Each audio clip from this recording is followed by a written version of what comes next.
temas del parcial, la mayoría están bien, salvo alguno que otro que tiene que ver con el tipo de caso que han elegido, que está relacionado con el tema de contratos laborales. Como vimos al principio, la clasificación del derecho, y explicamos que los contratos laborales, lo laboral es específico, está regulado por leyes especiales y forma parte de una unidad que vemos más adelante. Lo presentamos al principio, lo repetimos siempre. Entonces, no podemos, como está sometido a otra regulación, nosotros estamos hablando acá, sobre todo hemos hablado del tema de, al principio, de la sistematización del derecho, de la organización jurídica argentina y después del derecho civil.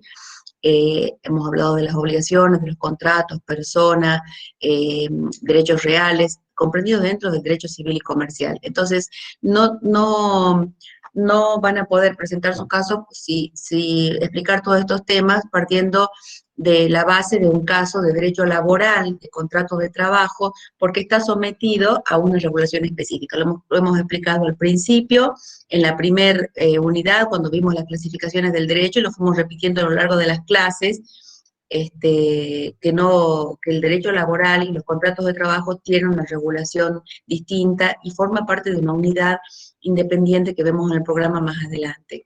Así que las observaciones que hice son sobre todo respecto a eso, y después, en general, los casos presentados están correctos, es decir, van a poder desarrollar todos los temas, en la mayoría de los casos les permite desarrollar todos los temas, y es que veo que algunos ya han visto, por ejemplo, al hacer la consulta, han leído la teoría, o por lo menos le han pegado un vistazo, y algunos han ido más allá y me han expuesto en un cuadro sintéticamente cómo van a exponer los temas, qué temas, cómo van eh, a relacionarlos con el caso, y eso también los he contestado, está muy bueno. Y otros simplemente expusieron el tema. Ahora, ¿cómo lo van a relacionar con la temática que hemos estudiado? Tienen que ver para ver que en la mayoría de los casos se puede explicar todo lo que hemos visto, porque, como les decía, el derecho es transversal, atraviesa todos los ámbitos de la vida, así que cualquier caso que puedan exponer, seguramente van a poder explicar todo, pero primero tienen que estudiar. Quería comentarles el tema del trabajo práctico. ¿Hasta acá tienen alguna pregunta? Faltan todavía muchos, exponer el caso. Si por ahí no tienen consulta y quieren venir directamente al parcial con el caso, también está bien. Nada más que si algo está mal, ahí en el parcial se lo vamos a decir.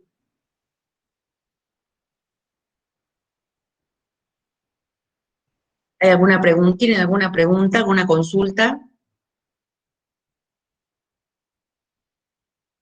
Hola, buen día, profe, ¿me escucha? Sí, te escucho, Camila. Yo tenía una duda respecto al parcial que yo estoy haciendo, es respecto a la construcción del crematorio en el cementerio de El Salvador, y mi duda era si la licitación que hace la municipalidad celebran un contrato cuando cierran con el cementerio de El Salvador, porque vi que varios cementerios no habían presentado una oferta, digamos. Sí, en algún momento lo explicamos al tema del contrato de licitación, haciendo referencia a la diferencia entre los contratos civiles y comerciales y los contratos administrativos. Son los con forma de contratar. Ahí podés hablar del derecho público, ¿no? Porque es el Estado eh, contratando, el Estado a través de la municipalidad, ¿no? El Estado municipal contratando, haciendo la contratación cuando se trata de cuestiones que atañen o que tienen que ver con las atribuciones que tiene el Estado, las funciones que le otorga la Constitución y que tiene que cumplir en atención al bienestar general. El Estado tiene que estar sometido a una reglamentación específica. Si se acuerdan, hemos visto que está reglamentado todos los vínculos dentro del Estado por el derecho administrativo. Entonces, la contratación se hace a través de un régimen especial que es el de la licitación, ¿no? Que a veces es privada, se invita a contratar a determinadas empresas, por ejemplo, para ejecutar determinada obra, y de todas esas se selecciona la que tiene mejores condiciones dentro de un pliego que establece previamente el Estado de bases y condiciones. Y a veces es abierta y se presentan se presenta el que reúne los requisitos. Ahora, en este caso de que el tuyo, vos me mandaste simplemente el caso que pensabas poner, yo te dije que sí, que te podía servir, y precisamente, mira, podés empezar a hablar desde el Estado, a desarrollar el tema de las personas, y ahí en ese tipo de consultación, en este del cementerio, creo que no hubo, que hubo un solo oferente, o sea, la contratación se llamó una licitación y fue el único que se presentó, si mal no recuerdo. Pero sí, es un contrato administrativo que tiene esas características, pero está perfecto el caso para poder desarrollar los temas que vimos. Sí, profe, lo pasa que ayer todo estaba terminando de diagramar, pero quería saber bien si el caso estaba correcto, digamos, Mm. si podía desarrollar. Sí tenía pensado desarrollar todo lo que es personería jurídica, derecho, y bueno, lo que me faltaba relacionar era con contrato y no estaba segura si la licitación estaba bien o no. Sí, sí, está bien, está perfecto. Bueno, gracias, profe. ¿Alguna otra consulta?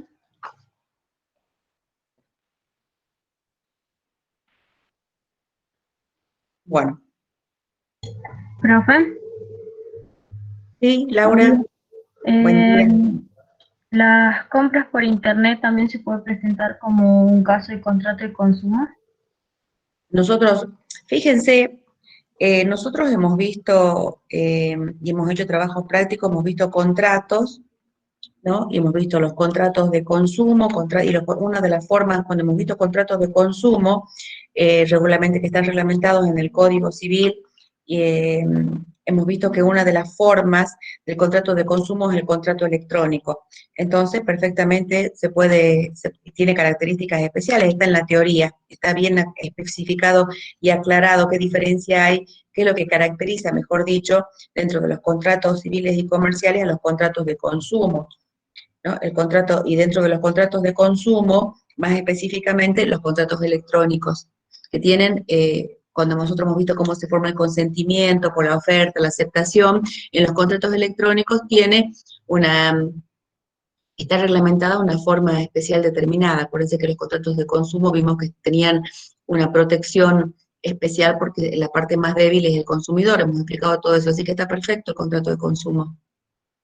Ahí pueden explicar no solamente lo relativo al contrato, sino todo, ¿no es cierto? Cuando nosotros el trabajo práctico que hicimos de contrato, que pensaba verlo que lo veamos el viernes, pero si no tienen muchas consultas hoy, eh, quería que repasemos los trabajos prácticos, tanto el que hicieron de la primera parte como el que hicieron de contratos, eh, para que vean cómo se puede, es decir, todos en el trabajo práctico están desarrollados y se pueden ver todas las cuestiones que pueden comprenderse con un determinado caso práctico relativo a los temas que hemos visto.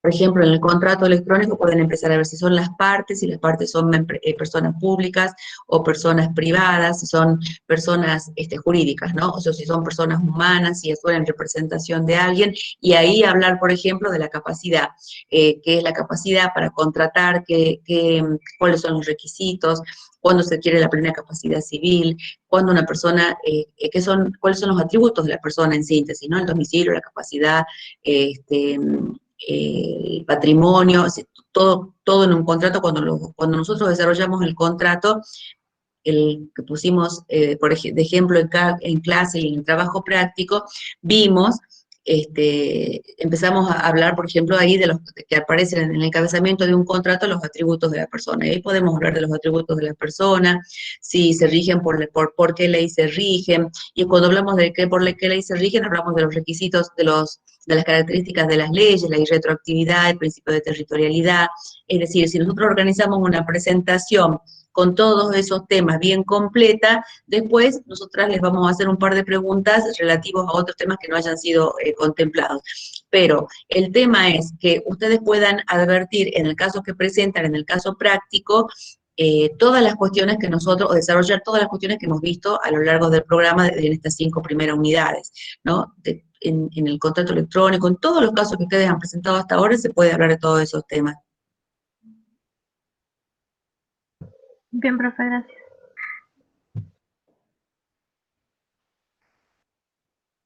Bueno, a ver si lo tengo acá.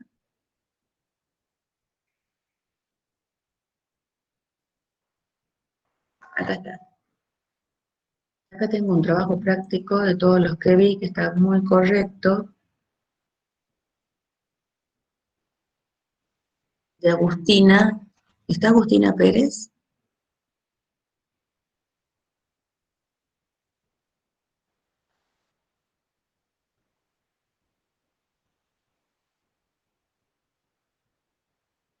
No.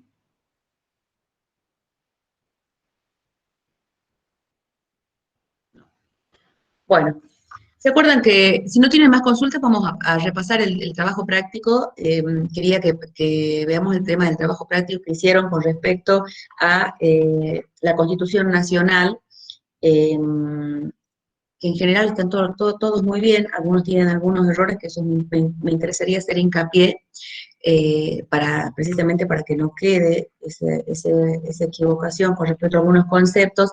¿Se acuerdan que la primera pregunta era si se puede presentar un proyecto de iniciativa popular de leyes?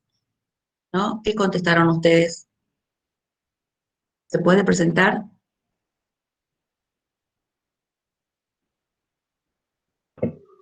¿Que no? Un proyecto de iniciativa popular, o sea, pueden hacer, Romina, la pregunta era si se puede presentar un proyecto de ley ante el Congreso por parte de la población, alguien de la población, ¿no? Que no venga ni del Poder Ejecutivo, ni de los diputados o senadores, es decir, aquellas personas que forman parte del Congreso. ¿Se puede presentar? Sí se puede.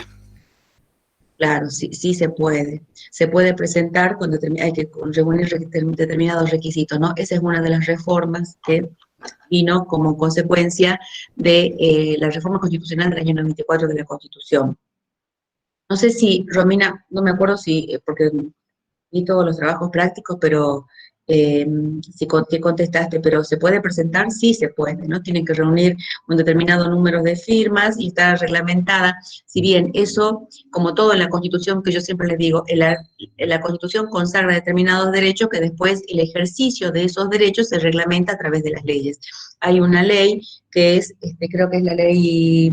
Eh, 25432, que reglamenta, por ejemplo, el tema de la consulta popular, ¿no? Es decir, todos esos derechos que consagra la Constitución están reglamentados. ¿Se puede presentar un proyecto? Sí se puede.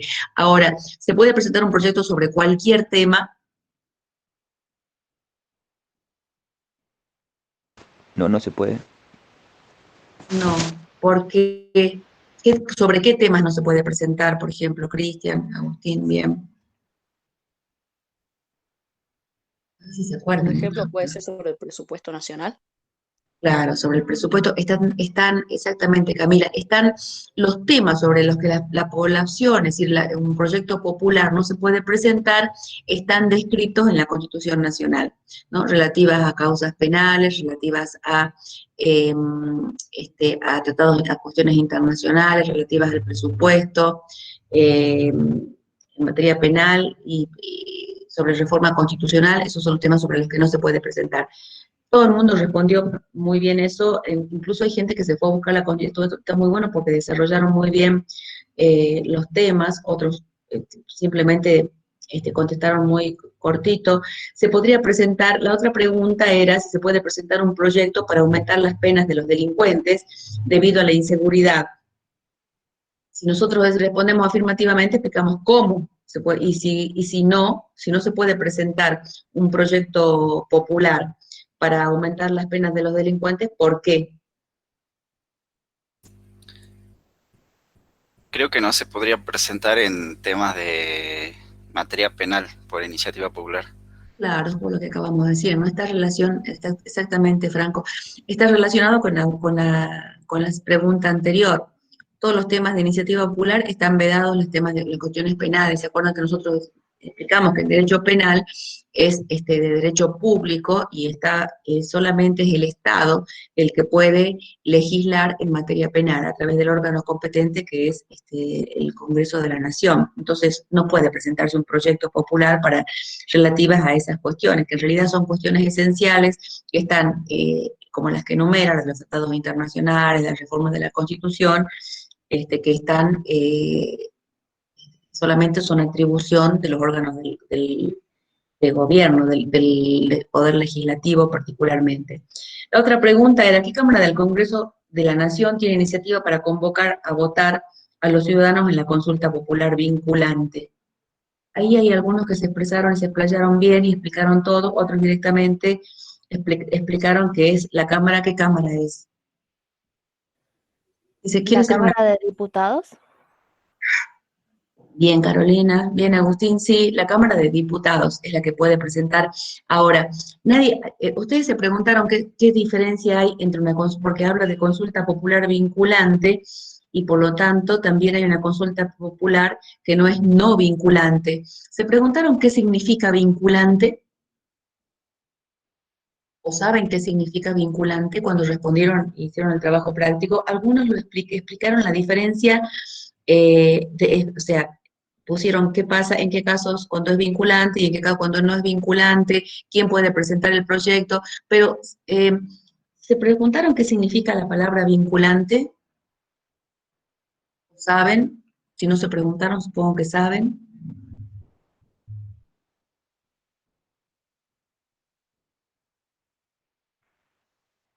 ¿No? ¿Alguien sabe cuando decimos nosotros qué Cámara de Congreso de la Nación Argentina tiene la iniciativa para convocar a votar a los ciudadanos en la consulta popular vinculante?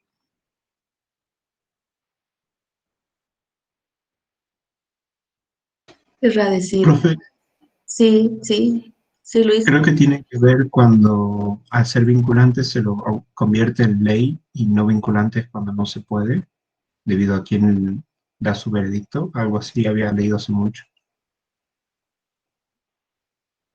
Sí, el efecto es ese. Bien, ¿y entonces qué significaría vinculante, Luis? De acuerdo a lo que vos me decís. Que cuando se da el veredicto se convierte en ley. El veredicto, en realidad, el veredicto es sinónimo de sentencia, ¿no? Es cuando se Ah, ok. da, cuando el resultado de la consulta popular, porque la consulta popular, por ejemplo, sería si, por ejemplo, la consulta popular, si está se hizo en Bolivia hace poco, no sé si alguien escuchó, se hizo una consulta popular sobre si la extensión del mandato de Evo Morales, porque ya se terminaba la Constitución, creo que era eso. ¿Se acuerdan? ¿Alguien se acuerda? ¿Escuchó hablar de esa consulta popular?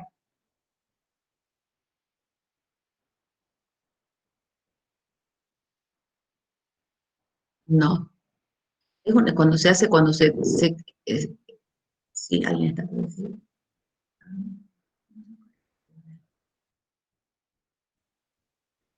No, nadie. Cuando se hace una consulta, el gobierno quiere hacer una consulta para modificar una ley o tratar un tema que es, y quiere conocer la opinión de la población, ¿no es cierto? Puede hacer una consulta. A eso se refería la pregunta y está tratado por la Constitución. Ahora, ¿qué diferencia hay entre vinculante y no vinculante? ¿Cuál es la importancia de este tema? Desde dos puntos de vista, quiero aprovechar esta palabra para, para tratar dos temas. Primero, cuando ustedes lean, y lo dijimos al principio, y estudien, se van a encontrar con muchos términos que parecen que tienen un significado y porque nosotros los usamos vulgarmente, o no que parecen que tienen un significado que nosotros usamos vulgarmente, pero que jurídicamente significan algo específico y muchas veces otra cosa que no tiene nada que ver con el sentido que conocemos. Y otro tema es que, por ejemplo, eso tiene que ver con por ejemplo, cuando ustedes sean profesionales, sean ingenieros y alguien ejerza la profesión y, por ejemplo, en algún momento trabaje o ejerza su profesión y trabaje se inscribe en el Poder Judicial para ser perito, ¿no? Entonces uno va a dar opiniones de acuerdo, ustedes van a dar opiniones de acuerdo a la experticia que tienen, la expertise, al tema que conocen y que desarrollan perfectamente, y entonces, por ejemplo, el término vinculante tiene que ver con eso. ¿Con qué tiene que ver el término vinculante? Cuando uno emite una opinión, hablando jurídicamente, ¿no es cierto? Cuando uno emite una opinión, esa opinión, cuando es obligatoria para el que la pide, es vinculante. Cuando esa opinión que uno no emite simplemente es una opinión que puede o no ser tenida en cuenta, significa que es no vinculante. En este caso, en el Congreso de la Nación se refiere a que cuando se hace una consulta popular, aquello que es el resultado del escrutinio, es decir, cuál es la consulta, cuál es, por ejemplo, siempre es por el sí o por el no, por ejemplo, el que gana es vinculante cuando obliga a la parte que la pidió a obrar en consecuencia al resultado de la consulta. Lo mismo que cuando un profesional ejerce la profesión y hace pericias, ¿no? Por ejemplo, ¿qué hacen los peritos? Son auxiliares de la justicia, que a un juez, cuando un juez necesita un asesoramiento en una cuestión técnica que desconoce, se vale de la asistencia de peritos. Por ejemplo, cuando se tiene que resolver un juicio por mala praxis en médica, tiene que pedir la asistencia a peritos médicos que son independientes, que trabajan, que están inscritos en el Poder Judicial y que asesoran sobre determinadas cuestiones. O cuando en una casa, por ejemplo, hay un juicio sobre la construcción y se está pidiendo la indemnización porque hay un defecto en la construcción, el juez, como no tiene conocimientos específicos y concretos sobre esa cuestión, pide asesoramiento. Entonces, ese asesoramiento lo pide a un profesional de la materia que está inscrito en una determinada, eso lo vamos a ver en la última unidad, que está inscrito en una lista de peritos, y entonces es llamado, por supuesto que es remunerada esa actividad, y pide un asesoramiento. Esa opinión, ¿es vinculante o no es vinculante? Por eso les digo la importancia de conocer los términos y de leer cuando leemos y cuando resolvemos algo, o sobre todo ahora. Ustedes, a alguien creo que le contesté ayer cuando me hizo una consulta sobre un caso sobre una sentencia, que está perfecto, pero si no entienden algún término, tienen alguna duda, o hagan una consulta o investiguen qué quiere decir. El término vinculante, en este caso, se refería a la obligatoriedad del resultado para quien nos pide la opinión, ¿no? Si sale una consulta popular para que se reforme determinada cuestión, si es sí y es vinculante, es obligatoria para el que la pide. Y en el caso de las pericias, los peritos, las consultas no son vinculantes, pero para apartarse el juez de la opinión de alguien que técnicamente es experto en una determinada cuestión, tiene que fundarla, ¿no? Fundamental es decir por qué se aparta de esa cuestión. En general, los jueces, ¿no es cierto?, piden opinión y suelen basar sus sentencias, las resoluciones de los casos, en las opiniones de los expertos que conocen sobre el tema. Ahora, la otra pregunta es, ¿qué es el quórum? Ahí hubo algunos que contestaron, algunos que por ahí no les quedó claro qué es el quórum. ¿Qué es el quórum?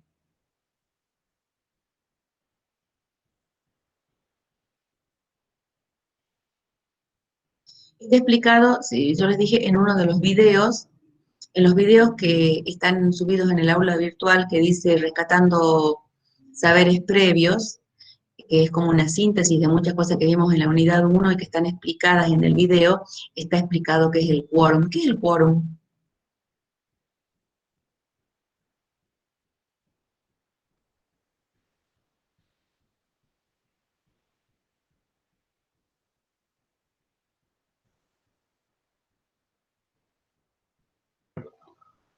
Profe, yo en el Sí, trabajo indiqué que es el determinado número de miembros que deben estar presentes para deliberar o tomar decisiones. bien. Sí, yo noté todo lo... ¿Y qué? Está perfecto. Ahora, veo que está María Paz Meneses, la veo ahí. ¿Estás ahí, María Paz? Sí, profe. Bien. María, vos pusiste, yo no sé si fue un error de redacción, o vos pusiste que es la sesión, ¿no? ¿Vos qué Sí, entendés por que es la es que sesión? en el En la Constitución, en el artículo 64, que es de donde yo saqué para hacerlo, menciona que ninguna sesión puede, o sea, que ninguna cámara puede entrar en sesión sin la mayoría absoluta de sus miembros. Entonces yo lo considero el quórum como que, creo que sí me expresé mal en realidad. O sea, yo entiendo que para que el quórum se dé dentro de una sesión debe haber la mayoría absoluta de los miembros. O sea, debe estar la Bien. mayor parte de los miembros presentes. Si no, no se da y no se puede realizar, digamos.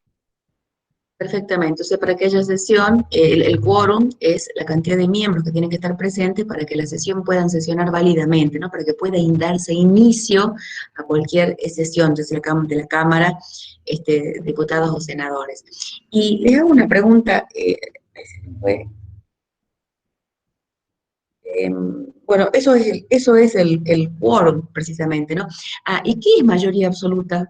¿Cuándo hay mayoría absoluta?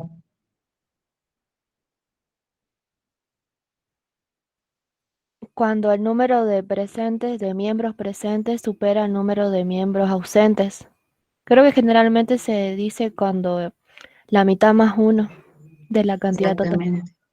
Bien, la mitad más uno. Fíjate que si vos decís, sí, tiene relación con el número total de miembros que forman parte de una cámara o de cualquier órgano. Por ejemplo, se hacen sesiones, también se necesitan para toda la deliberación de todos los órganos que son numerosos, ¿no? Si aquellos órganos que están formados por muchas personas que tienen que sesionar, no solamente la Cámara de Diputados o la Cámara de Senadores, se necesita quórum, es decir, que esté presente determinado número de personas para poder iniciar una sesión. Por ejemplo, en los consejos académicos de las facultades, o en el Consejo Superior de la Universidad, que también es un cuerpo numeroso, necesitan también para poder, quórum para poder sesionar válidamente, ¿no? Que es la mayoría absoluta es la mitad más uno, así que haya más números presentes que los ausentes, considerando el total de miembros que forman parte del cuerpo legislativo. Perfectamente, muy bien. Y después, no sé si había otra, las principales reformas introducidas por la Constitución del 94, a ver si se acuerdan. Hay muchísimos, algunos hicieron un trabajo muy completo, otros mencionaron algunas más importantes. Ahí nosotros hemos hablado todo el tiempo de los derechos que se incorporaron de tercera generación relativos a la protección del medio ambiente, que vamos a ver más adelante, los derechos colectivos de que hablábamos, ¿no?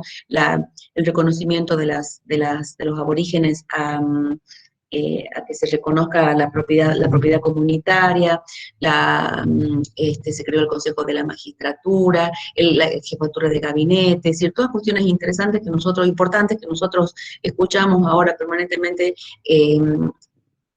la actuación de dichos órganos en las noticias todos los días, ¿no? Que parece que hubieran existido siempre, existen a partir de la reforma de la Constitución, también el plazo por el cual puede de ejercicio del poder del presidente, que era de 6 años, y se redujo a 3 con elección de 1. Son varios casos, en general todos pusieron, salvo algunos que pusieron muy sintético, explicaron bien esas reformas. Y el último era relativo a los derechos que se encuentran en contradicción en los dos artículos. Todos opinaron, muy buenas las opiniones. Veo que están todos, nadie emitió, por lo menos me acuerdo, nadie emitió una opinión, primero que nadie dejó de opinar, todos pusieron sus opiniones, y en segundo lugar, que tuvieron en cuenta, contrario de lo que está pasando en el país, que hay siempre la famosa grieta, que todos unos están en contra de otros, todos opinaron que es una cuestión que tiene que ser resuelta a través del equilibrio entre los derechos que entran en contradicción, porque son por un lado la libertad y por el otro lado, a grandes rasgos, porque después la libertad, en el sentido de la libertad de transitar, de trabajar, la libertad en todos sus aspectos, y por el otro lado, el principio, el derecho a la vida, ¿no? Que es el derecho a la vida que se supone que es lo que se está protegiendo con estas restricciones que está imponiendo el gobierno como consecuencia de la pandemia. La verdad, muy bien, los trabajos prácticos en general, todos bien, Todos perfectos. Eh, ahora, quería aprovechar esto para decirles precisamente que cuando expongan el caso, cuando ustedes hagan la presentación para rendir el parcial, eh, acuérdense, tiene que ser una exposición de 10 minutos. Es importante que la terminología que usen la comprendan, porque uno puede exponer muy bien, habiendo leído o estudiar de memoria o repetir, nosotros les vamos a hacer preguntas para ver si comprenden. Por eso es la aplicación a un caso concreto. Es decir, lo que ustedes estudiaron, lo que nosotros hemos desarrollado del programa hasta acá, que son 5 unidades, ¿lo comprenden o no lo comprenden? Si lo comprenden, lo van a poder explicar perfectamente a través de cualquier caso práctico que se presente en la vida real, donde se puedan aplicar todas estas cuestiones. Entonces, si lo pueden explicar, está perfecto. Nosotros no les vamos a pedir que ustedes repitan de memoria, pero sí que hayan leído el tema, lo puedan explicar y puedan explicar y sepan el significado de los términos, ¿no? Que por eso les digo, consulten, ya sea si tienen dudas en el chat, en el aula virtual o por mail, lo mejor es en el chat, si tienen alguna duda qué significa un término, porque si ustedes tienen alguna duda, seguramente que todos los demás, muchos van a tener esa misma duda. Así que eso no duden en preguntar. Número mínimo, número presente. ¿Alguna otra duda? ¿Alguna otra consulta con respecto al tema del parcial?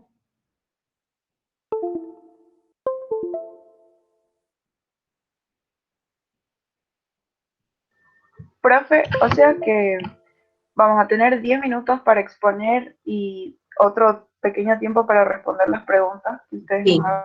y depende de cómo esté expuesto. A ver, un ejemplo. A ver, ¿quién quiere poner, por ejemplo, el caso que quieres poner? Y explicarlo para que explicar de qué se trata, para que analicemos cómo tiene que ser parcial.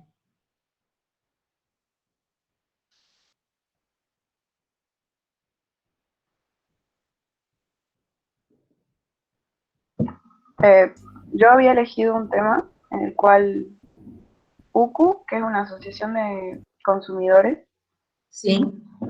levanta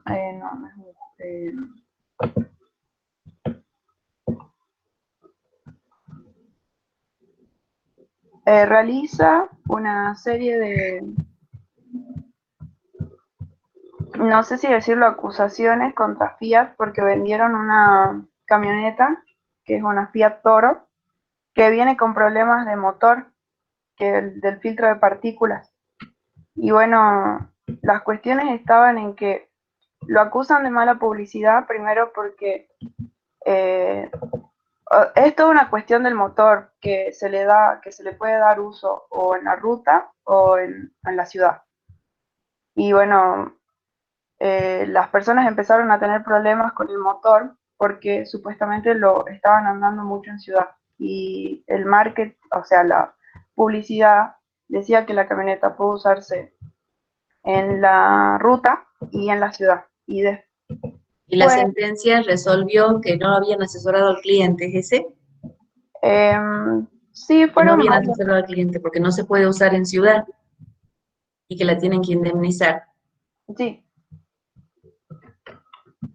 Bien, perfecto. Es una sentencia reciente y novedosa, porque tiene que ver con el derecho de defensa, con la defensa del consumidor, con contratos que están reglamentados en forma específica, como vimos, y salió hace muy poquito. Está muy bien, Romina. En ese caso, por ejemplo, vos exponés un caso, lo podés explicar o hacer una presentación en PowerPoint o en Prezi, como quieran, explicando el caso.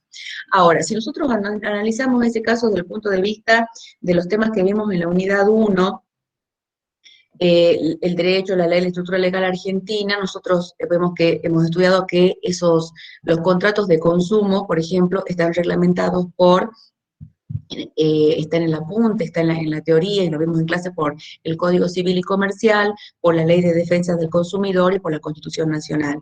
La Constitución Nacional, podés hacer referencia a las normas. Cuando haces referencia a las normas, puedes decir que esas normas tienen una característica, por ejemplo, ¿no?, que es el principio de territorialidad, se aplican dentro del territorio argentino y que siempre son irretroactivas. Hablando de la normativa que se aplica al caso que vos vas a presentar. En este caso, creo que incluso, no sé de dónde sacaste el artículo, si es un comentario o leíste la sentencia, ahí dice que se aplica que lo que se está aplicando y que es novedoso es la Ley de Defensa del Consumidor, y específicamente se está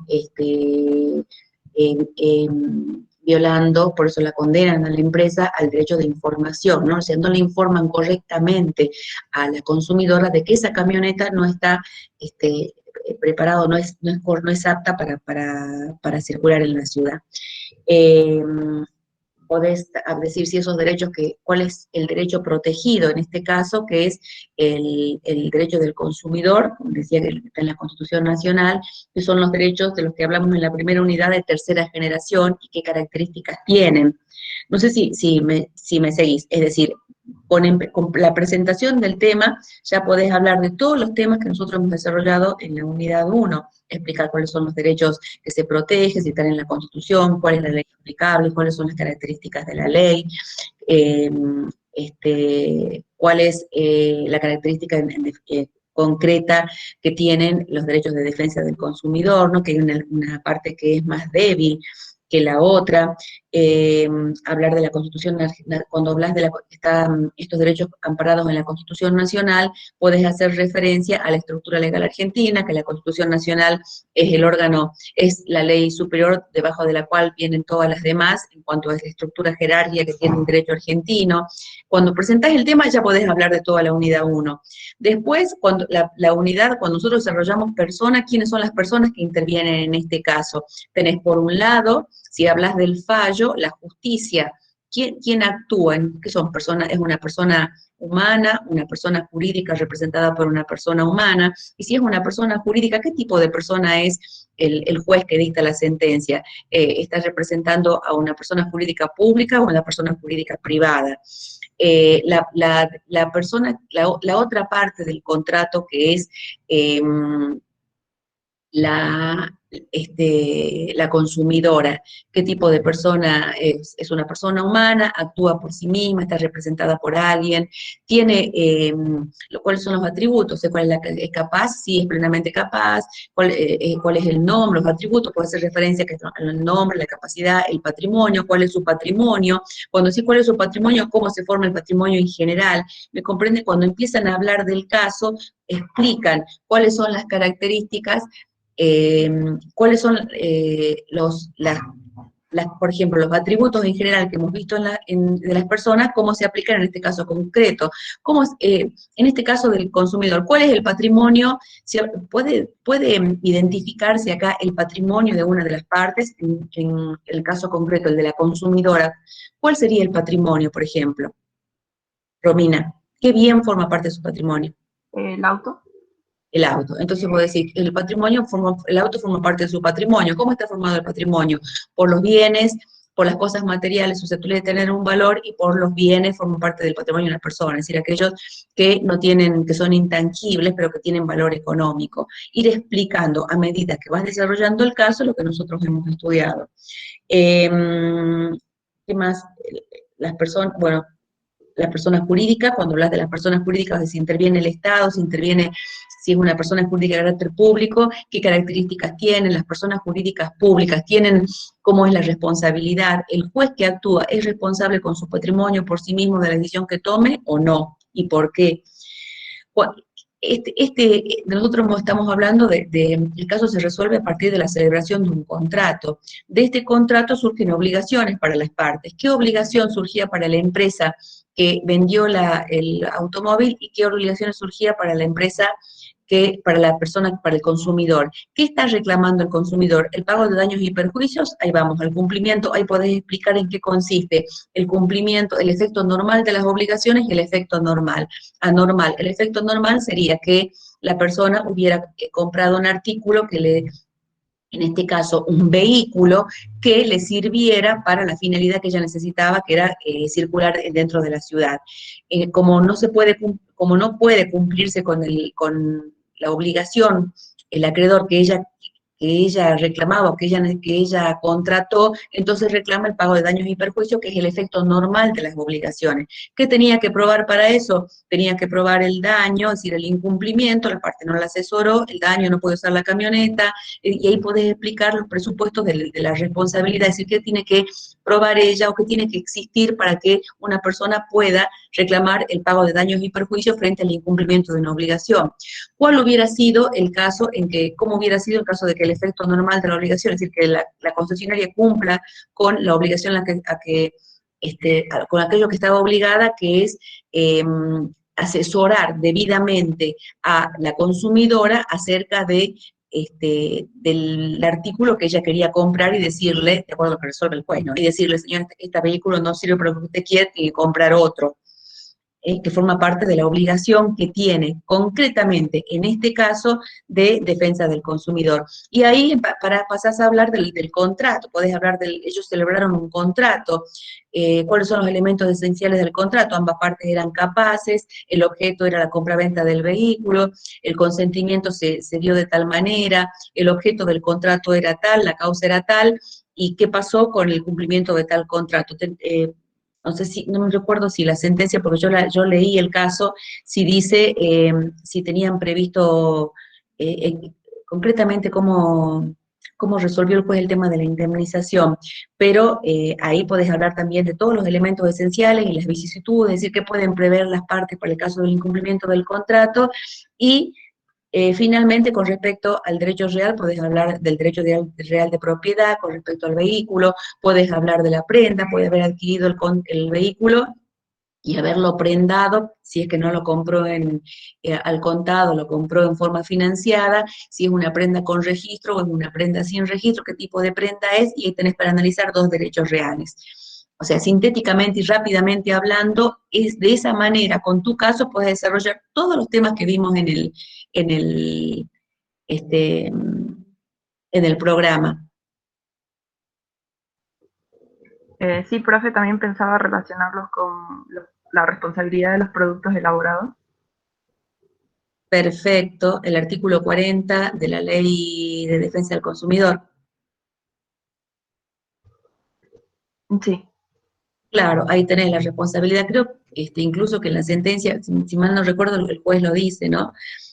La responsabilidad no solamente de la concesionaria, sino del que lo vende, del fabricante, de la cadena, de todos los que intervienen en la cadena productiva frente al consumidor. Ahí se da, podés hablar de los contratos en general, para explicar las características de los contratos, y después, qué particularidades tiene este contrato, porque esto se resuelve de esa manera, porque es un contrato particular, un contrato de consumo. Se aplica, además de la ley en general que regula los contratos civiles en general, el Código Civil y Comercial, la Ley de Defensa del Consumidor, que prevé una protección más profunda y más amplia respecto a la parte más débil en la contratación, que es el consumidor. Y creo, si mal no recuerdo, hace mucho hincapié en el tema de la información, el derecho a la información, que incluso eso está, no sé si se acuerdan, lo vimos, lo leímos al artículo de la Constitución Nacional, está especificado en el artículo de la Constitución Nacional que se refiere a este derecho, que fue incorporado en el año 94 con la reforma de la Constitución. También podés hablar de eso con respecto a la primera unidad. Es decir, para hablar, si vos lo organizás, les dijimos que hagan un power para que ustedes puedan organizarse en la presentación y puedan seguir la presentación, y si estudian en un ratito se puede aclarar y nosotros vamos a ver si está todo el tema comprendido, después hacemos un par de preguntas sobre aquello que no esté y listo. Pero el tema de hacer una presentación es para que ustedes tengan una ayuda en el orden de su exposición.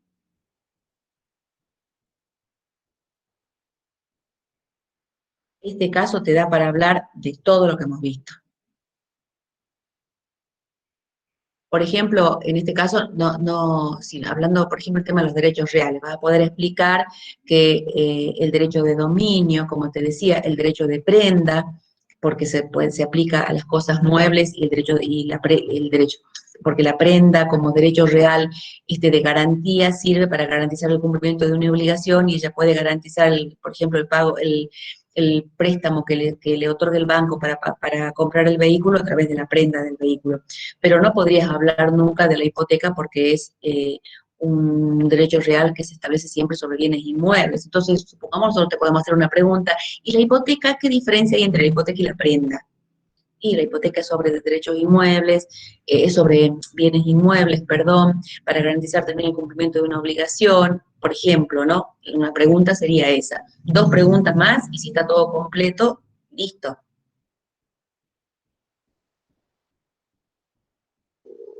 Bien, profe. Con respecto al fallo, creo que fallaron en favor de que le cambien la camioneta por una... ellos lo que compraron, adquirieron es la camioneta de manual, digamos de caja manual, y le ordenaron que la cambien por una caja automática, que es la que no tenía problema. Claro, entonces ahí, ahí se produce, ahí por ejemplo está buenísimo porque ahí cuando nosotros hablamos de las obligaciones, ¿no? El efecto de las obligaciones que pueden surgir del contrato, de la ley, es el cumplimiento, el efecto normal. Y el efecto anormal es el incumplimiento y los daños y perjuicios. Acá se da el efecto normal o el efecto anormal. ¿Vos qué pensás, Romina? Un efecto anormal. ¿Cómo? ¿Anormal? Ella, la consumidora, es una mujer, ¿no? La consumidora, celebró un contrato. ¿Cuál era la finalidad del contrato, el objeto del contrato? La adquisición del vehículo. La adquisición del vehículo. Ese sería el efecto normal. ¿El efecto anormal cuál sería?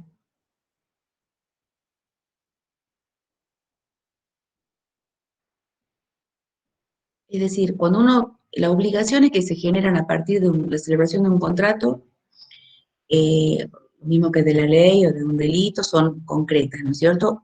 Tienen un objeto determinado.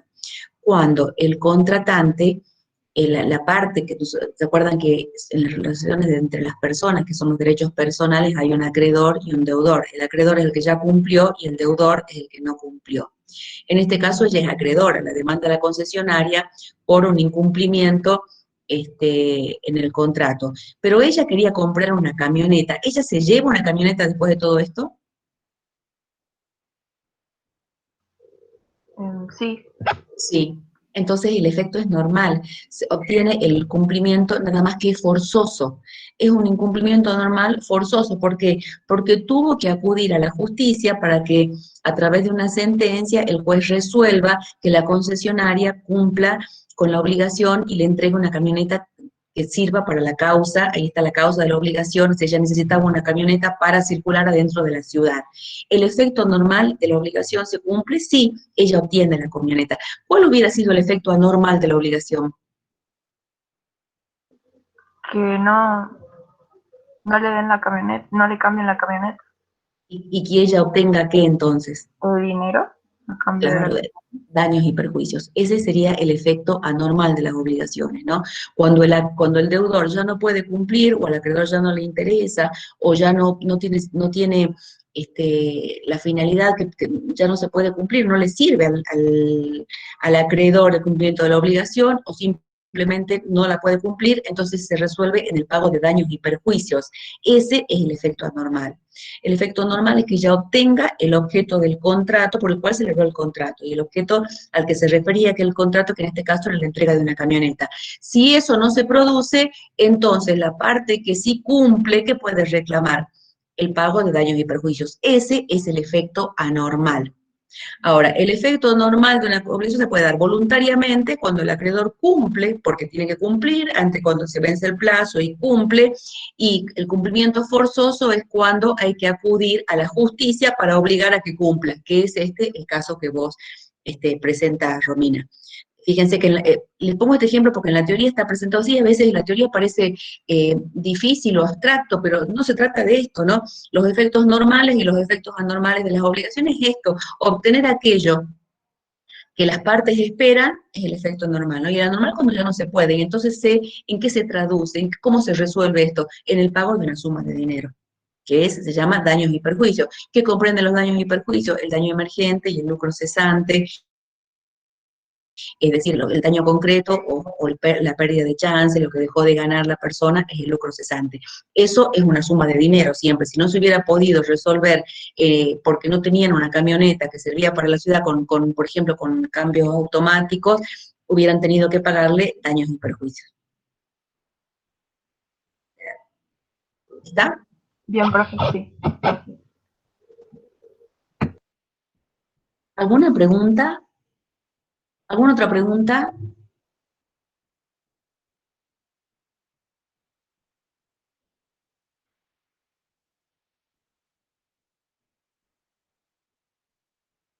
La policía, Jesús, a ver, ¿no tenés micrófono? ¿No podés habilitar el micrófono? Sí, profe. Ahí está, mejor. Jesús, la policía, yo te pido que habilites el micrófono para que lo razonemos juntos, para que lo comprendas. Si yo te contesto, vos te vas a quedar con la respuesta y para que lo comprendas. Nosotros hemos dicho que las personas pueden ser jurídicas o humanas, ¿no? Todas las personas que conocemos nosotros, Sí. las personas, todos somos personas humanas, pero como las personas jurídicas es una ficción que crea la ley, es decir, que está creada por la ley para que puedan actuar muchas personas, ha creado, por ejemplo, la figura de la sociedad anónima, ¿no? Una sociedad comercial, que es una persona jurídica, pero que está formada por muchas personas humanas. Las sociedades anónimas son sociedades comerciales. Las sociedades de responsabilidad limitada son sociedades comerciales, sociedades que tienen como finalidad el lucro, lo mismo que las fundaciones, ¿no? que me refiero a que son personas jurídicas privadas, las fundaciones no tienen ánimo de lucro, lo mismo que las asociaciones civiles, las deportivas, por ejemplo, por eso les puse el ejemplo de los clubes de fútbol, River, Boca. Son personas jurídicas y están formadas por muchas personas humanas. ¿Y cómo actúan? Las representan las personas humanas. Ahora, ¿qué pasa con las personas jurídicas públicas? Las personas jurídicas públicas son las que están enumeradas por la ley. ¿Cuáles son? El Estado, ¿no? Cuando nosotros decimos el Estado, tenemos que decir... La Iglesia Católica. La Iglesia Católica, muy bien. La Iglesia Católica, las otras iglesias son las otras congregaciones religiosas que no son la religión católica, son consideradas personas jurídicas privadas.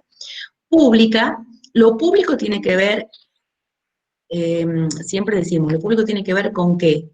Con el bienestar general, con el bien común, con el servicio, ¿no es cierto?, que presta el Estado como órgano de gobierno a una comunidad determinada. Entonces, ese Estado es una persona jurídica pública. Y el Estado, cuando nosotros estudiamos la unidad 1, vimos que la estructura política, por eso hemos estudiado la estructura política argentina, y hemos dicho que el Estado está formado por, que adopta la forma de gobierno republicano, representativo y federal, y como es federal, hay órganos nacionales y órganos provinciales. Por lo tanto, hay un gobierno nacional, un gobierno provincial, una policía, una gendarmería y una policía provincial, ¿no? Que son todos funciones que hacen a los deberes que tiene que cumplir el Estado como órgano de gobierno. Entonces, el Estado provincial es una persona jurídica pública o privada. Pública. Pública, ¿no? Y si el Estado provincial es una persona jurídica pública, tenemos que en el Estado está el poder legislativo, que es el que hace las leyes, el poder ejecutivo, que es el que administra, y el judicial, que es el que aplica, imparte justicia. La policía, ¿a cuál de los tres órganos pertenecerá? Judicial. No tenemos una policía judicial. En algunos lugares, en algunos países la policía judicial, la policía pertenece al poder ejecutivo. Es decir, depende del poder ejecutivo y administrador, ¿no? No de los jueces, no del poder judicial. Depende de del Poder Ejecutivo, es el brazo ejecutor, ¿no? Con el que el Poder Ejecutivo, el administrador, se vale para el uso de la fuerza pública, ¿no? No la fuerza física, sino de la fuerza pública, por ejemplo, cuando hay que hacer, mantener el orden en una manifestación, viene la policía y cumpliendo las normas que están vigentes, ya sea provinciales o municipales, mantiene el orden, ¿no es cierto? Entonces, la policía es un organismo público, estatal, que depende del Poder Ejecutivo provincial, en este caso, cuando hablamos de la policía de la provincia. Entonces, si es el Estado, y si es el Estado, si es una persona jurídica pública, la policía es una persona jurídica pública, ¿no? Ahora, si vos me preguntas, ¿la policía qué es? ¿Te referís a cada uno de los agentes de policía? Son las personas que trabajan en la persona jurídica pública, que es el Estado provincial. No sé si te queda claro. Entonces la policía sería un organismo que es parte de una sola persona pública que sería el gobierno, lo que me está diciendo. Exactamente, exactamente. Es una persona jurídica pública. Si, ¿quién la representa? ¿Quién representa a la persona jurídica en la policía? ¿Quién es hablando de la policía en general, quién es la mayor autoridad en la policía?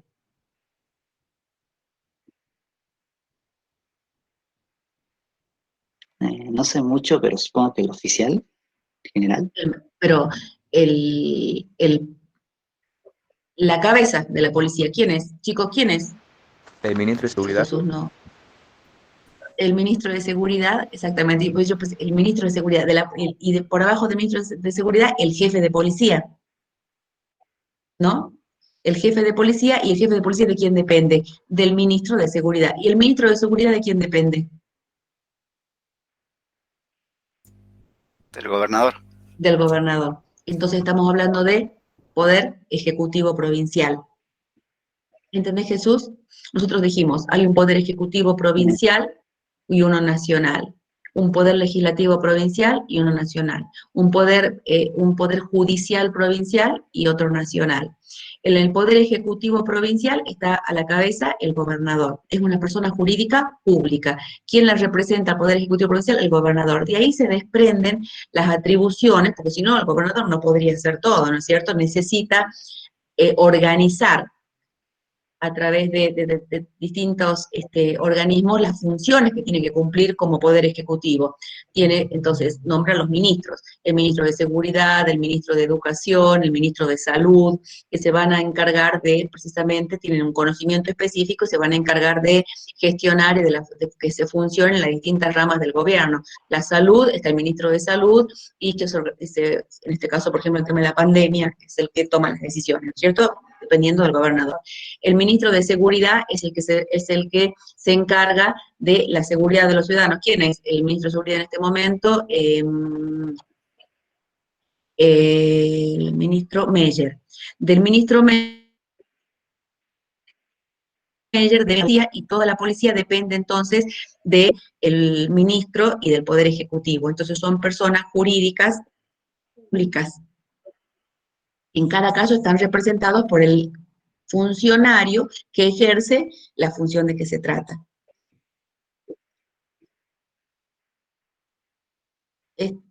¿Está claro, Jesús? ¿Te quedó claro? Sí, profe, muchas gracias. Sí, me lo aclaró. Bien. ¿Alguna otra duda?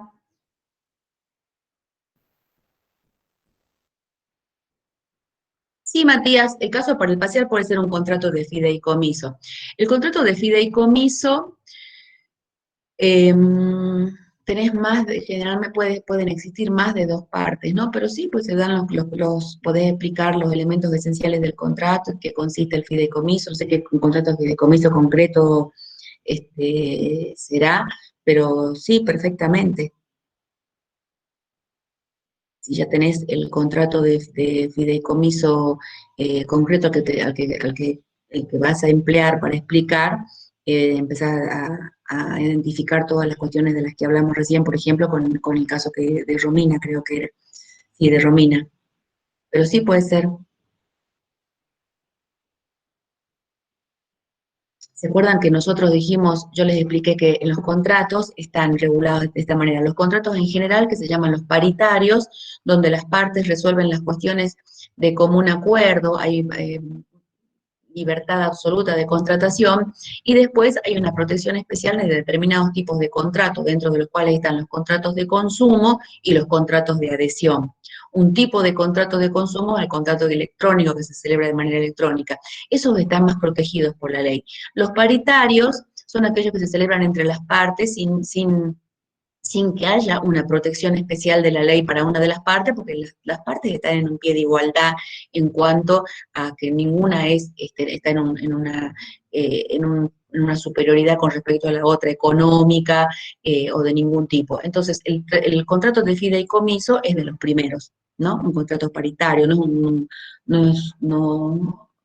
el que las partes, depende del contrato en el que las partes celebran un contrato siempre en un pie de igualdad.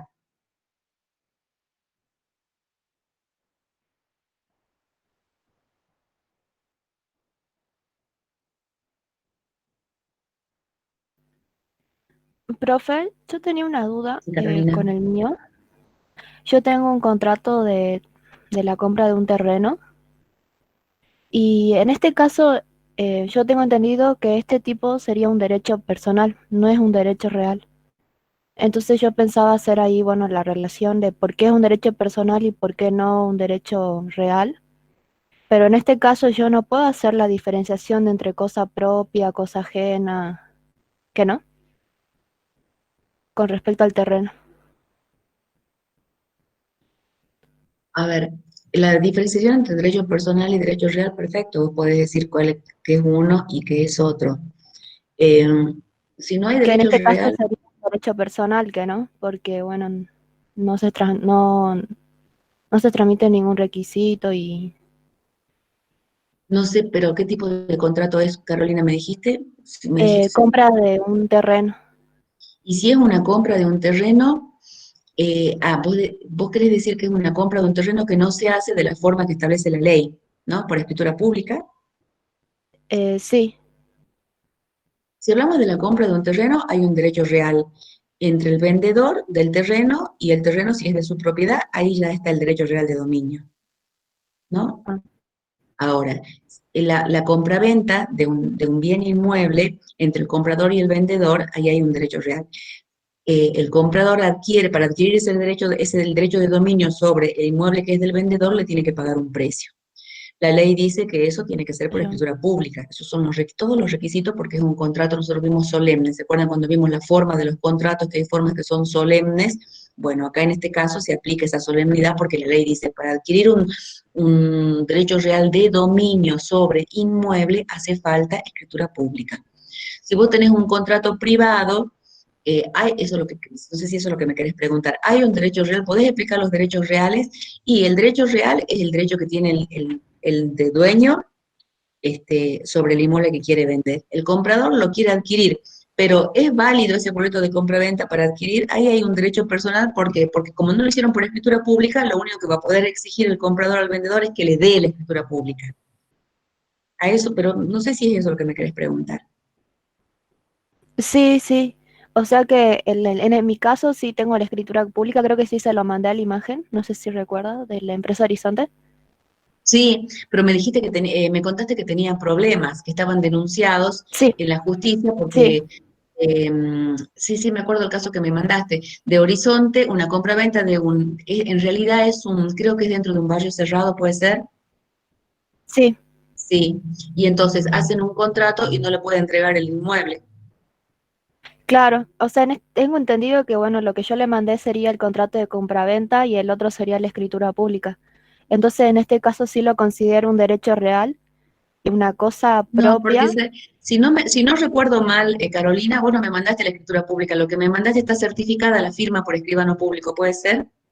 Hay una hojita, vos me mandaste Sí, tres sí. fotos, ¿sí?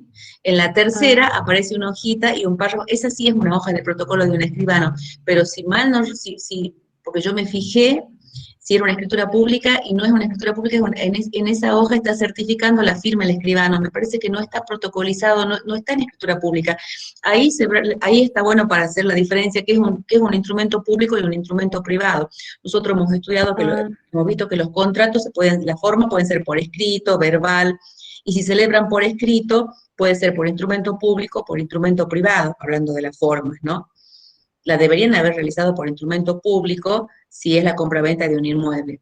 A veces se celebra por instrumento privado, es decir, un contrato que las partes firman, el escribano solamente interviene para certificar la firma de las partes, y es un contrato privado. Creo que el que vos me mandaste es un contrato privado con la firma certificada. Ah, pensé que era una escritura pública. Sí, dice solamente lo de que certifica las firmas nada más. Eso, entonces eso no es una escritura pública, eso es, yo les decía la diferencia. Una cosa es un instrumento público cuando el contrato consta, está celebrado frente al escribano público y siempre empieza diciendo, es como que lo relata el escribano. Dice escritura pública número tanto, la fecha, el lugar, y dice yo, escribano público autorizante número tanto, frente a mí comparece fulano de tal, y celebran un contrato. Es como que en la escritura pública el escribano narra la celebración del contrato. En este caso es una hojita al final donde dice, el escribano dice, compareció fulano de tal, que puso su firma de puño y letra, y eso es una certificación de firma nada más. Y está muy bien lo que decís, es un derecho personal donde el comprador, como no obtiene el derecho real de dominio, porque no sé muy bien, porque no sé de qué se trata, si es una estafa o si hay Sí, es una estafa. es una estafa, no le puede entregar el inmueble, entonces es un derecho personal que reclama el comprador el pago de daños y perjuicios, ¿no? Sí. Creo que es el caso. Sí, perfecto. ¿Y cómo lo planteaste? Perfecto. Entonces, acá no puedo decir, digamos, que hay una cosa propia o cosa ajena, digamos, sería... Hay una cosa propia, el derecho de propiedad, como te dije, se presenta entre quién y quién. Perdón, el derecho de propiedad se presenta, ¿quién tiene derecho de propiedad ahí? El propietario, digamos, el que me vende Claro, el terreno. supuestamente, porque quizás si es una estafa ni siquiera era el dueño. Sí, Pero no, ahí no. podríamos hablar de que el que vende es el dueño. Como me mandaste el contrato, no sé muy bien de qué se trata, porque vos me preguntaste si era necesario que me digas el resultado, cómo termina, ¿no? Cómo se No, sí, no. resuelve. No está resuelto. Sería si le había preguntado si era necesario contarle cómo se encuentra actualmente la causa, digamos. Eso me preguntaste. No es necesario, pero sí podés explicar acá que el que vende, si es el propietario, tiene un derecho real de dominio, ¿no? Que es una relación de poder entre una persona y una cosa. Ahí podés explicar perfectamente el derecho real de dominio. Ah, claro, el propietario es el que tiene ese derecho real. Claro. En una compra-venta de inmuebles, el propietario es el que vende. Y si vendió y no era el dueño, también lo podés explicar. ¿Por qué no lo podía vender? Porque el derecho real de dominio, como es una relación de poder entre una persona y una cosa, siempre tiene que hacerse por escritura pública y tiene que estar en el registro de la propiedad. Si nosotros queremos saber quién es el propietario de un inmueble, vamos a la dirección de inmueble y con los datos del inmueble pedimos llenamos formularios y sabemos quién es el propietario del inmueble. Entonces, esos requisitos, si no se dan, no hay derecho de propiedad. También lo podés explicar cuando existe o cuando no existe. Porque Claro, en creo este que, caso debería ser el derecho real del propietario, pero como no existen tampoco, porque no es el dueño, digamos, claro, real. y esa es la estafa, ¿o no? Sí, Le firmó un contrato no siendo, alguien vendió algo del cual no era dueño, ¿no? En eso consiste la estafa, me parece. sí. Bien, está perfecto. Muy bien. Ujú. Bueno, profe, gracias. No hace falta que digas cómo está la causa actualmente. Ujú. Bueno, profe, gracias. Bueno, ¿alguien más? Profe, disculpe. Sí, Gastón. Sobre el derecho de consumo, por ejemplo, yo tenía el caso de un derecho de consumo de un nuevo decreto que fue en este mes. Eh, para el caso de servicios, sería objetos intangibles. ¿El derecho real lo tiene únicamente el oferente como un derecho de dominio por el servicio? Esa parte no. A ver, Gastón, el derecho, concretamente, a qué se refiere? por ejemplo, a servicios de telefonía. Yo tenía el caso del decreto que había puesto la ley del consumidor, de defensa del consumidor, de que los sitios de servicios web, por ejemplo, tengan la opción de darse de baja, porque había muchas quejas por la dificultad de darse de baja del servicio. Y también para que los oferentes, los servicios, muestren en la página web los contratos para el consumidor. Bien, bueno, ahí estás hablando de un contrato de consumo. Tienen que empezar a leer, para que ustedes no se confundan, tienen que leer la teoría, lo que hemos desarrollado en clase, con casos prácticos, lo que hemos ido hablando, y establecer las diferencias para que no se haga una ensalada en la cabeza. Los derechos los derechos personales se entablan entre las personas. Los derechos reales se entablan entre las personas y las cosas. Y están reglamentados de manera diferente, ¿no? Los derechos reales están enumerados en la ley, como ustedes deben haber visto, y son tal, y la ley reglamenta cuáles son los derechos que tiene una persona y las obligaciones cuando tiene una relación de poder con una cosa. Para que haya derechos reales, tiene que haber una cosa. ¿Y qué es cosa para el derecho? Todo aquello que es material y que tiene valor económico se llama cosa. Se asimila, sigue diciendo la ley que se asimila a cosa la energía, que si bien es intangible, también se asimila a la cosa. Pero para que haya un derecho real tiene que haber una persona y una cosa. Si no hay una cosa, no hay derecho real, ¿no? Si hay personas solamente, en el vínculo jurídico que se trate, son derechos personales. En este caso vos me hablas de una relación de un contrato de consumo de servicios. Vos me decís, acá habrá un derecho personal o un derecho real. Es decir, esta obligación que surge acá es entre personas. Gastón. Sí, sería entre la persona jurídica, la empresa y la persona humana. Y el consumidor. O sea que de plano descartamos derecho real, ¿no?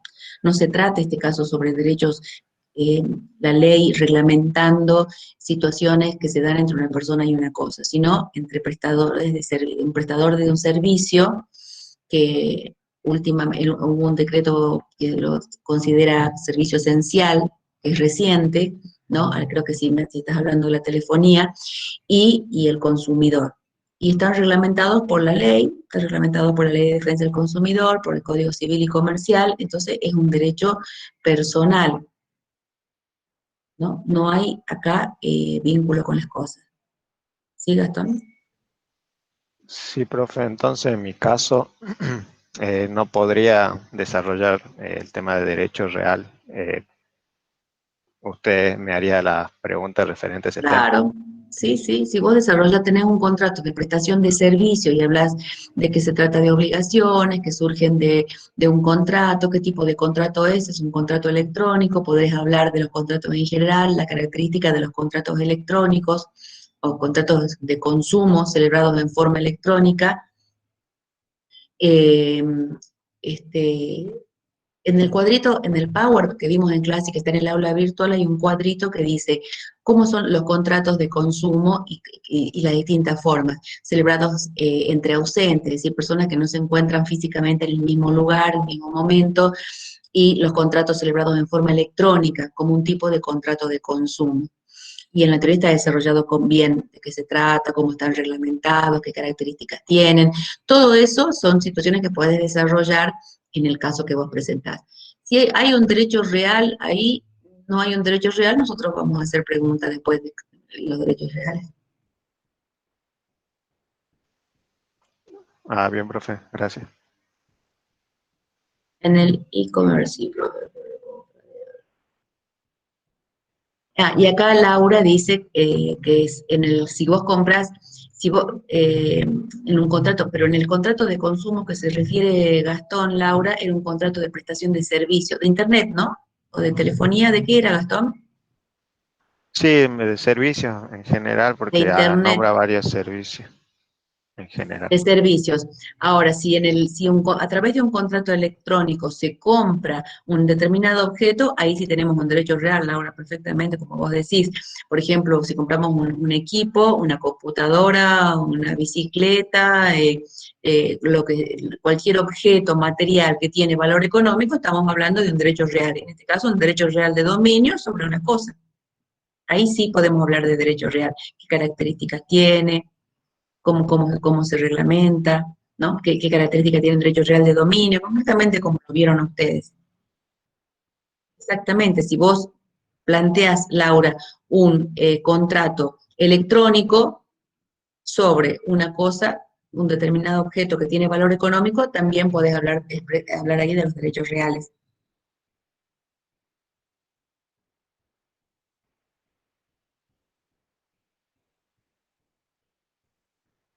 A ver si hay alguna otra. Profe, Sí, sí, Luis. yo tengo un caso de una compra de un auto 0 kilómetro, pero más, en vez de enfocarlo tanto al contrato, prefería enfocarle a la obligación porque al comprarlo el titular y un cotitular, después de un tiempo el titular fallece y el cotitular queda con la obligación de terminar de pagar el vehículo con un pagaré, entonces pensaba enfocarlo más con la unidad de obligaciones. No sé si estaría bien eso o debería meter también más del contrato porque es bastante largo el contrato de la compra. Está Me perfecto, parece más pero interesante la parte de obligación que todo el otro tema. claro, porque las obligaciones surgen de los contratos, ¿no? Nosotros dijimos, las obligaciones de las personas estamos obligadas en virtud de contratos, en virtud de la ley. Alguien que comete un delito, surge una obligación. Alguien que en el cuasi contrato, cuando lleva a cabo la famosa gestión útil, ¿no? Cuando hace algo útil para alguien sin que alguien se lo pida y surgen los derechos y obligaciones de acuerdo a la ley, es decir, esas obligaciones que surgen las podés explicar, en este caso podés explicar el tema de las obligaciones, pero también podés explicar el tema del derecho del dominio. El tema de las obligaciones es riquísimo, ya ahí tenés obligaciones, el tipo de obligaciones solidarias, ¿no? Si me decís que son dos cotitulares, podés hablar de la solidaridad en las obligaciones, ahí desarrollás el tema de las relaciones entre las personas, los derechos personales, las obligaciones perfectamente. Pero también podés, si querés, hablar del derecho real y explicar el derecho real, qué derecho real están involucrados en este caso, así a primera vista, igual que el caso que comentó antes, no sé si Romina, el derecho real de dominio y el derecho real de prenda, ¿no? Que están vinculados con la compra de autos 0 kilómetros, que se usan. La idea es que ustedes entiendan y vean que esto que hemos visto se aplica diariamente a cuestiones de todo tipo que nosotros conocemos.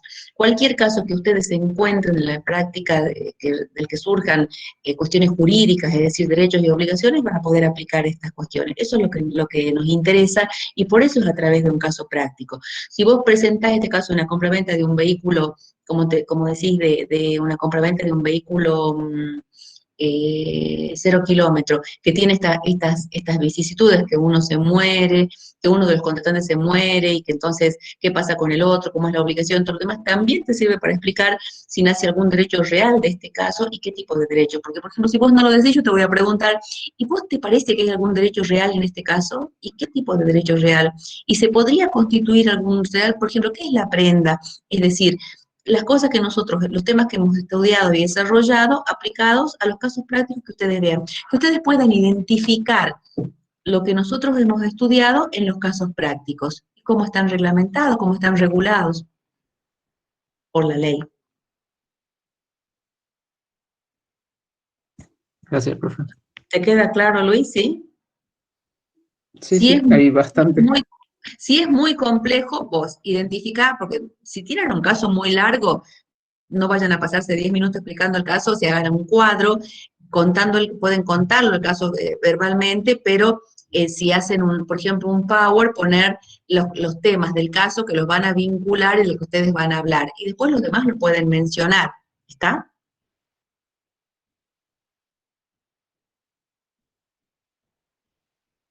Miren que este tema es una promoción, no lo volvemos a ver.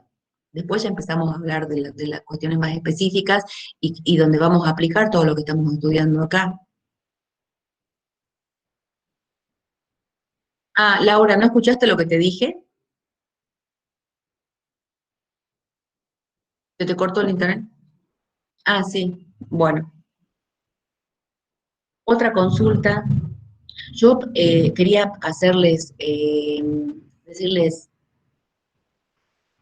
la cuestión. Bien, bueno, cualquier duda me avisas. No es, parece que la teoría,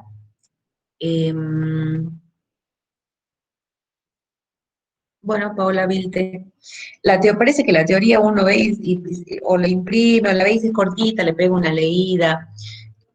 Piensen que hay términos que por ahí no van a comprender, que van a tener que ir a buscar qué significa, que van a tener que consultar, que para poder aplicar a un caso concreto lo que hemos estudiado tienen que primero haber estudiado y cuando vean el caso lo van a identificar perfectamente. Eso les va a llevar tiempo. No es una teoría que se pueda, y una cuestión que se pueda desarrollar que se pueda estudiar y desarrollar en 2 o 3 días. Necesita tiempo, como todas las cosas que hay que aprender en el sentido de incorporizar, interiorizar, leerla varias veces para comprenderla y para aprenderla y después para poder comunicarla.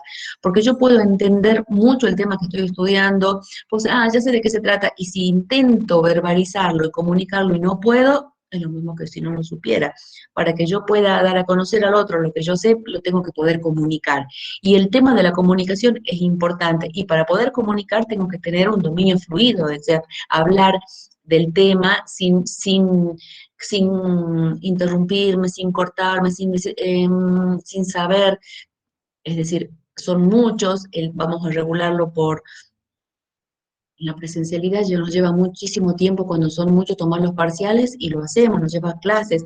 Acá también quizás es más complejo el tema de la comunicación, porque lleva más tiempo, pero va a ser así. Tienen que poder comunicar fluidamente lo que saben y para eso tienen que haberlo estudiado y aprendido.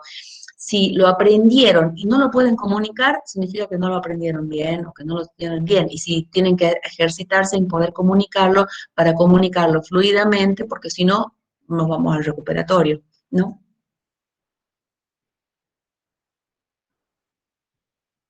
¿Alguna otra consulta?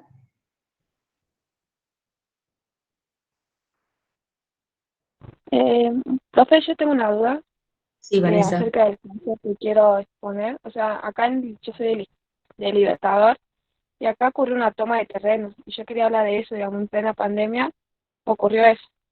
Y quería Sí. saber si podía hablar de ese tema, digamos, porque están, o sea, la policía y todas esas, y las autoridades no hicieron nada al respecto. Y también hubo otra cosa del sorteo de lotes y que te daban una cierta cantidad de tiempo para ir construir. Y hay unas personas que no hicieron nada y a esas personas fueron a meter ese terreno, digamos, otras personas. Y como que la justicia mm, es como no sé cómo explicarlo, no hizo nada al respecto porque dice que ya pasó el tiempo cumplido que tenían para construir, digamos. Bueno, fíjate que, Vanessa, cualquier caso que vos expliques, eh, a ver cuál es el antecedente para presentarlo y decir, cuando presentan un caso, presentan el caso, pasó esto, y acá se aplica de todo lo que hemos estudiado, este tema. Es un caso de, acá hay derechos y obligaciones que surgen de un contrato, o acá hay derechos y obligaciones que surgen de la ley y que están incumplidas, cuáles son los derechos que surgen, cuáles son las obligaciones que surgen. En el caso que vos exponés se puede presentar siempre y cuando vos aclares cuál es concretamente el incumplimiento. Por ejemplo, en este caso hay un incumplimiento de una de las partes, y en qué Sí, consiste el deber que tienen y o cuál sea, es el el incumplimiento. incumplimiento sería o sea, que estamos en pandemia y que no se puede hacer eso, digamos. Sería por parte de las personas que están tomando terreno. O sea, cumplir el aislamiento, digamos. Bien, o sea, hay una violación de la ley, en este Sí. caso, ¿no? Porque la que está aquí, por donde la obligación de no poder salir o de la restricción es de un contrato o de la ley. En este caso, la obligación surge de la ley. Pero además de eso, ¿por qué no se puede tomar tierras? Eh, porque tienen propietario, digamos. Claro, ¿no? Porque Sí, porque las tierras porque tienen dueño, ¿no? Y uno no puede apropiarse de lo ajeno, sino sin cometer un delito. En este caso, ahí la obligación que tienen está surgiendo de un delito si estuvieran apropiándose de cosa ajena. Ahí está el tema del delito y de la obligación en principio, no sé si la tomaron, de restituirla, y si no la tomaron, no pueden tomar no puede nadie apropiarse de algo que no le pertenece, porque es un derecho real de dominio, ahí puede hablar del derecho real, ¿no? Y si fuera del Estado, también es de dominio público, porque por ahí están tomando terrenos, no sé bien el caso concreto, están tomando tierras que pertenecen al Estado provincial, y entonces son bienes del dominio público, no, los bienes del dominio público son otra cosa, son bienes del Estado, bienes privados del Estado. El Estado tiene bienes de dominio, hay bienes de dominio público y bienes privados del Estado. En este caso no pueden tomarse, uno no puede apropiarse de algo que no le pertenece, ¿no? En ese caso podés explicar desde los dos puntos de vista, la violación de la ley y la obligación, y la cometer un delito, por ejemplo, del cual también surge una obligación, y cuáles son los derechos y deberes que están establecidos con respecto, por ejemplo, en la cuestión del derecho de dominio. bien, profe. Sí, Vanessa, no así abstracto y en general, identifica bien cuáles son cuál es el hecho que vos contás y cuáles son aquellas cuestiones que vos vas a desarrollar relativas a determinados incumplimientos. ¿Cuáles son esos incumplimientos? Por ejemplo, ¿no? ¿Cuáles son los derechos que surgen, las obligaciones que surgen, si hay un contrato, si hay una ley, si hay un derecho de dominio, cuál es y cuáles son las características, qué derecho surge del derecho de dominio, todo lo que vos identifiques que hemos estudiado en ese caso, pero concretamente. Bueno, profe, gracias. Es necesario explicar por ejemplo, si yo voy a hablar de un contrato de electrónico, tengo que decir, este es un contrato electrónico y explicar qué es un contrato, cuáles son las características o cuáles son los elementos esenciales de un contrato, qué es lo que caracteriza a un contrato para que sea contrato electrónico, qué obligaciones surgen de las partes, todo lo que está desarrollado en la teoría y que hemos visto en clase. Profe, Sí. yo tengo el caso referido a la cancelación de eventos debido al DNU que estableció el Poder Ejecutivo. Sí. Bueno, en este caso el evento, yo accedo a un evento por la celebración de un contrato electrónico entre una el persona de humana. que vos me mandaste. Sí, ese. Sí. Bueno, en este caso yo tengo obligaciones que vienen a partir de un contrato. Sí. Yo la duda que tenía era si en este caso el acreedor, bueno, yo tengo un acreedor y un deudor. El acreedor vendría a ser el consumidor. Sí. Y el deudor es el proveedor porque es el que falta a la prestación, digamos. Bien, Fátima. No me acuerdo bien, se me acuerdo que era compra por internet, que era un streaming, estos que hay ahora, para que... Claro, lo que compra es una entrada y lo que recibe es como un formulario por el que puede ir y retirarlo en la boletería el día del recital, en este caso. Y como ¿Pero es de ahora? Claro, No. sí. Pero no hay recitales ahora.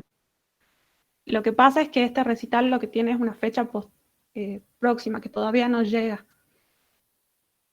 Y lo que hubo es una cancelación de ese espectáculo debido al DNU. O sea, la duda que yo tenía era si al no ser una falta de parte del deudor, entraría como un caso fortuito, digamos.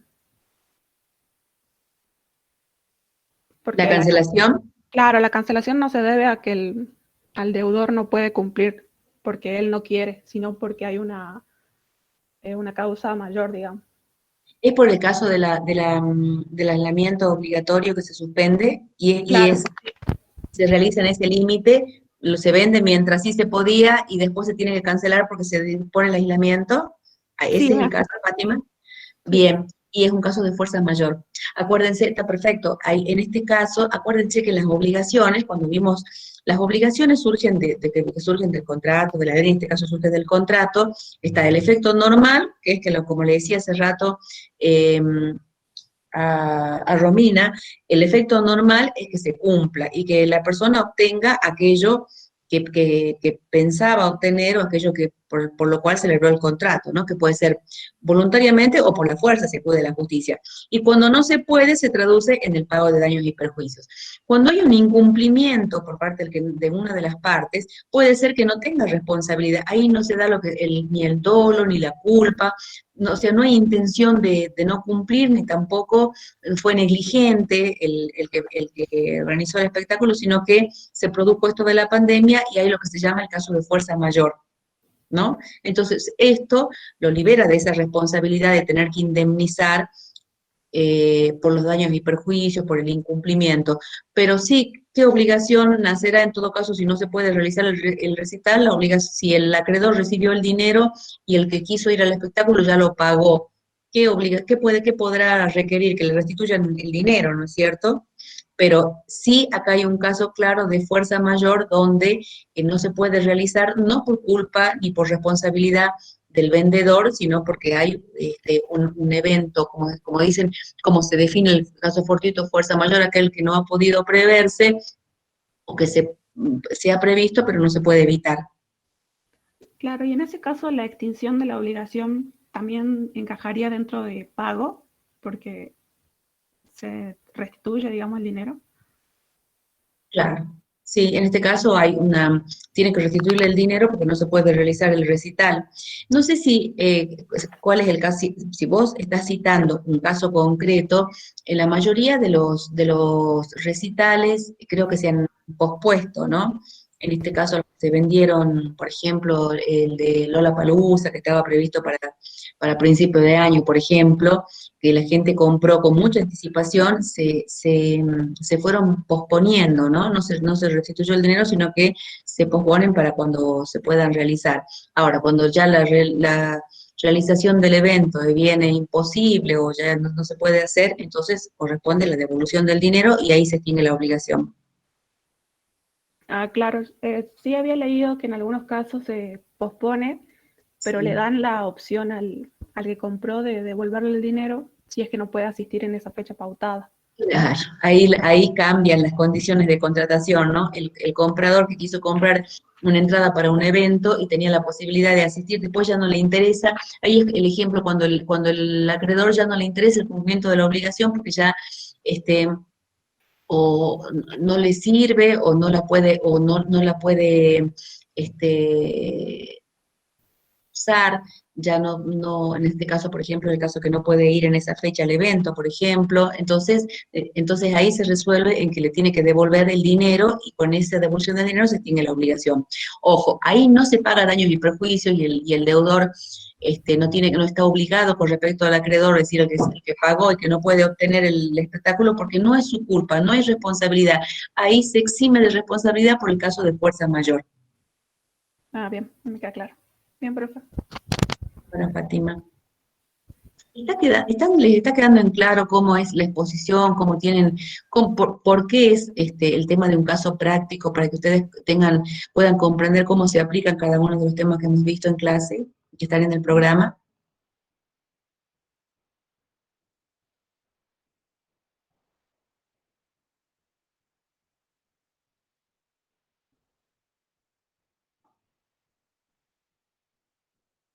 Sí, más o menos. Bueno, hoy hemos empezado tarde. Son las 11:30, entiendo que muchos se tengan que ir. El viernes vamos a hacer el repaso del trabajo práctico del contrato.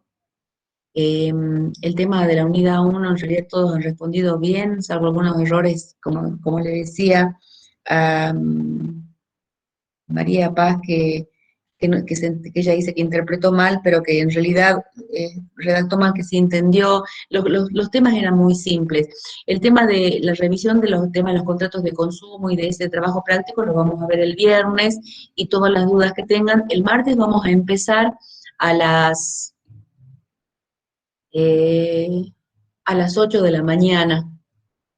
No sé si hay algunos que quieran rendir primero, siempre hay gente que quiere pasar primero porque o tiene otro parcial, o tiene clases, o tiene alguna otra cuestión. En el chat se van anotando y el que primero se anota es el que primero pase. Después nosotras vamos a llamar, no por orden alfabético, sino al azar, uno por uno, porque no son en grupo, así que vamos a ir llamando para exponer. Y va a ser desde las 8 toda la mañana hasta la 1, y después acordamos ahí el horario de, como el martes a la tarde tenemos parcial en otra asignatura, vemos para cuándo pasamos.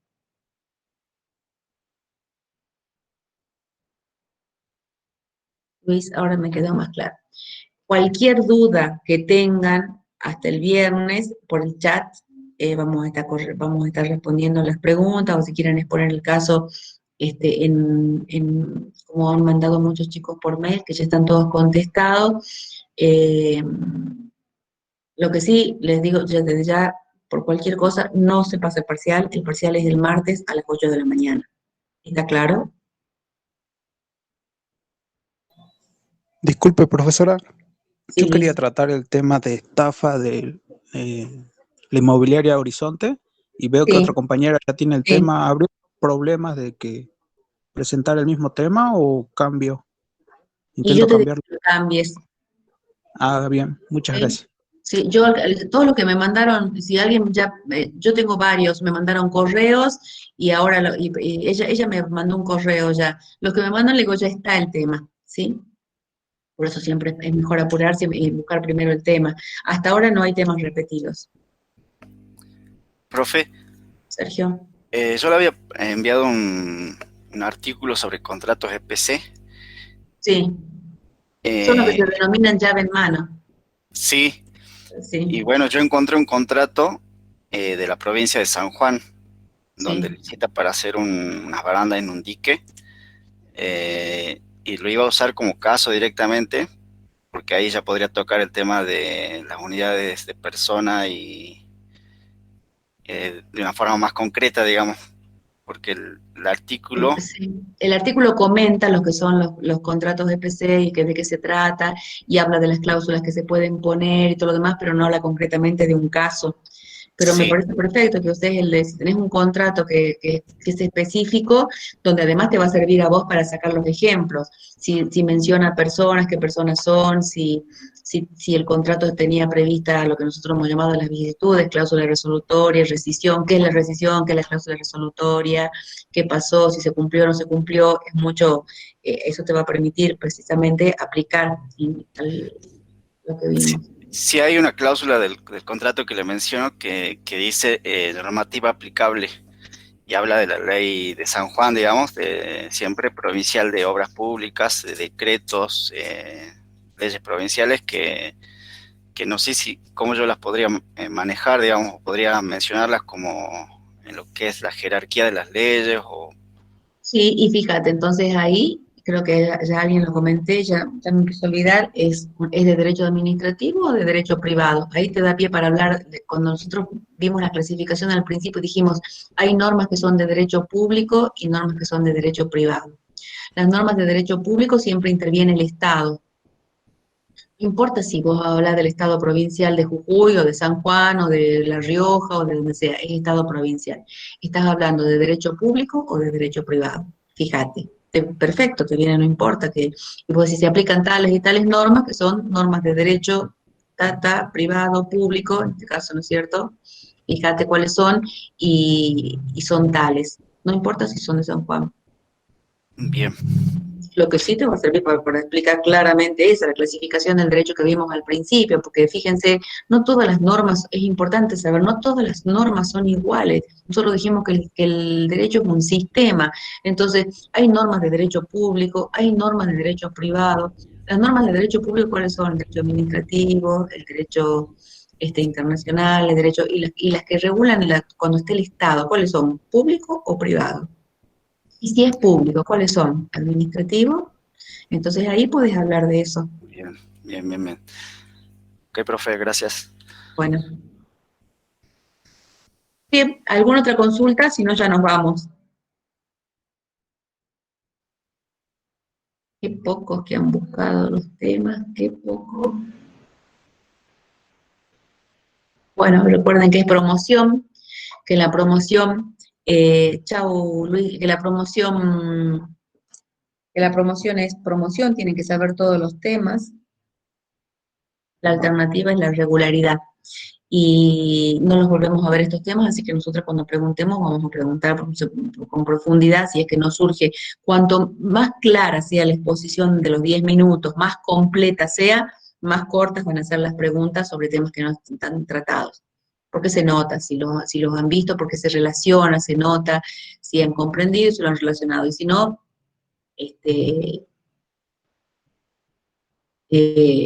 veremos después cómo lo resolvemos. Cuando recuperen. ¿Alguna otra pregunta? ¿Ninguna? 25. Luis Santiago Domínguez. No voy a tomar asistencia el viernes, ni hoy tampoco, porque es consulta. Entiendo que los que no tienen dudas y los que no consultaron no tienen dudas, así que a todos los que consultaron ya los anoté. El viernes tampoco voy a tomar asistencia, el martes sí.